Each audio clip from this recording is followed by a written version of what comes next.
Do you ever wonder what people are like outside of Instagram? Beyond Fakebook? What their lives are really like? Especially us health coaches and trainers. We must eat chicken and broccoli all day. When we're not at the gym, of course. 8 hours of sleep, never drink alcohol, definitely don't consume any sugar, and we're always happy and positive.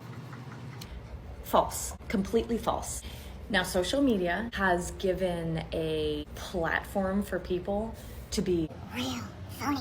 Be aware when you are following people that they're putting out their best. I consider myself a very genuine person. I also think that there are boundaries with social media. I'm not going to share super intimate things. I don't consider coffee enemas parasites.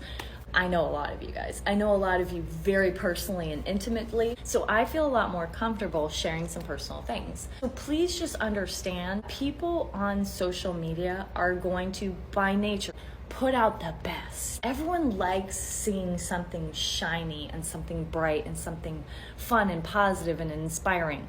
But when I'm in my darkest time, I'm probably not gonna hop on here And be like, hey, yo guys, life sucks, the worst day ever, and bleh. You probably don't want to see that or hear that. Understand, when you are following people, especially in health and wellness, don't put that pressure on yourself or on them that there needs to be this perfection. When I show you that I juice vegetables and I'm working out, that is my reality, but I'm also a human. So there's going to be things in people's lives they're going to be dealing with, and they feel like they're the only person because we live in such a society. Scrolling, and comparing people's lives.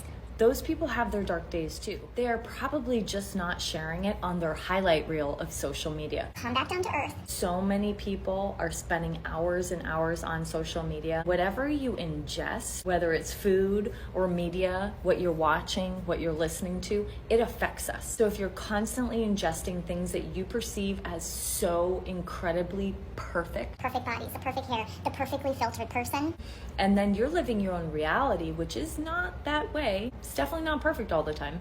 It's actually rarely ever perfect. Your brain is then comparing, and you're thinking, maybe something's wrong with me. And know that we are all putting out the best. Comparison is the absolute thief of joy.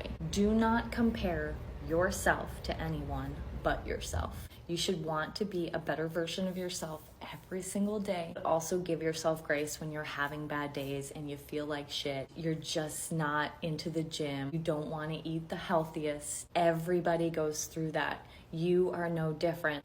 Even someone who has 10 million people viewing their story every single day, there is no difference. What inspired me to talk about this, I had a new client send me a picture of a social media health and wellness guru who has millions of followers, and they sent me a photo of her and said, this is what I want to look like. She expressed that she wants a life like this person. She basically idolizes, I'll just say it like it is, she idolizes this person. She has a perception of her as being better than her, more fit, more beautiful, more this, more that, the perfect life. I really saw how this was taking away her joy. I had a big conversation about that before we talked about meal planning, training, or anything, because that comparison and moving forward into a program like that with that mentality is super toxic. And we all have toxic traits. So if this is your toxic trait, this video is for you. Stop that shit. Stop it today. You're beautiful. You're perfect. Even if you're in a bad mood, 5 pounds overweight, bloated, angry, you are absolutely perfect just the way you are. You don't need to be anybody but you.